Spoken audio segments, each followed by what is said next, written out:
Thank you, Jesus. Hallelujah.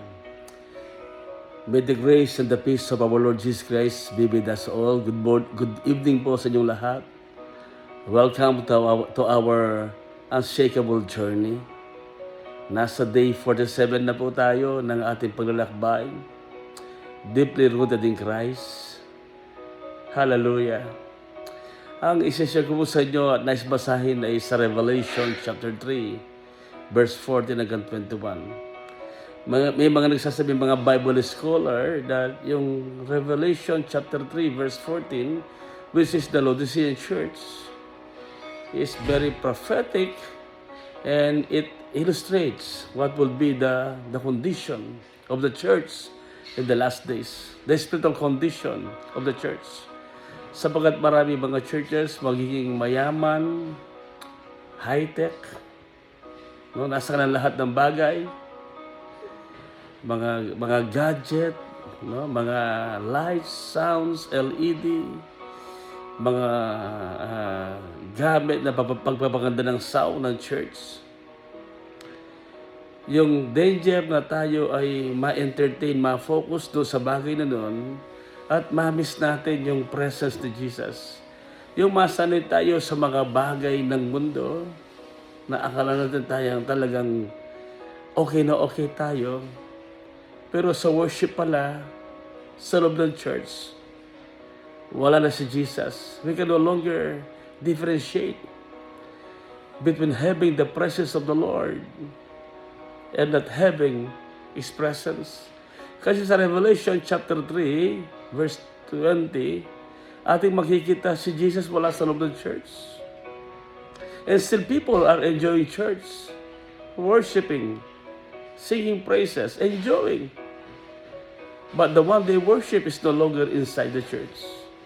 Ito po ay warning sa atin, mga kapatid. So please, pakinggan natin ang ating babasahin. Open your Bible with me sa Revelation chapter 3. Babasahin ko po sa ang salita ng Diyos, Contemporary Tagalog Bible. Ang sabi niya, ito ang mensahe ng tinatawag na Amen.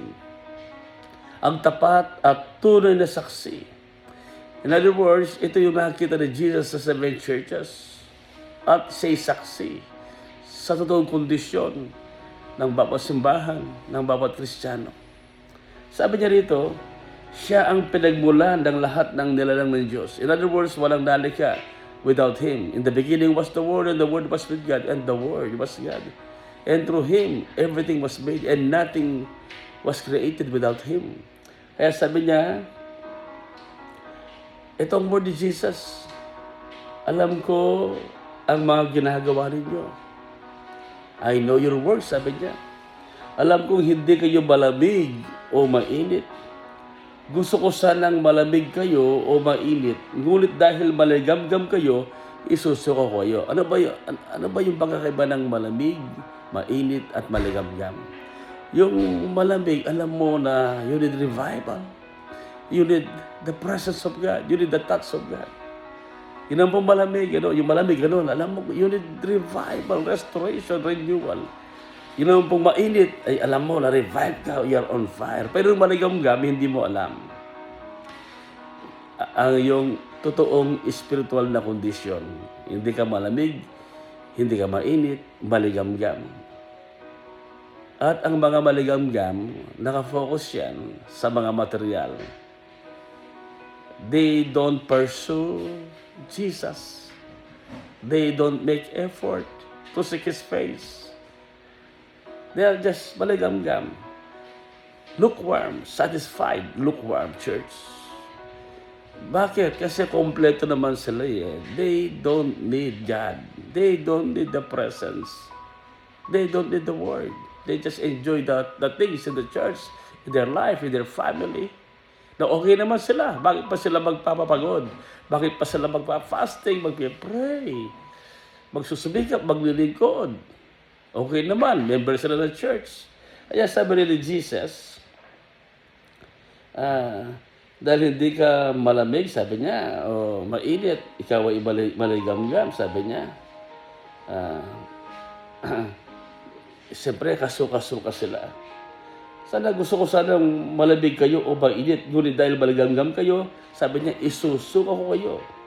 Ito ka ng dialogue. Sinasabi ninyo na mayaman kayo. Ang taong mayaman meron silang self-fulfillment, satisfied. They don't sense their true needs. Kung ang totoong pangangailangan. Ito pa, sagana sa lahat ng bagay at wala ng pangangailangan. Ngunit hindi nyo alam na kawawa kayo. Dahil mahirap kayo sa pananampalataya, bulag sa katotohanan at hubad sa paningin ng Diyos. Kaya pinapayuhan ko kayong bumili sa akin ng gintong na dinalisay sa apoy upang maging totoong mayaman kayo. Bumili kayo sa akin ng puting damit upang matakpan ang nakahiyayong kahubaran at pati na rin ng gamot sa mata upang makita ninyo ang katotohanan. So these people are blinded by the material things, by their self-righteousness, not the righteousness that comes from God.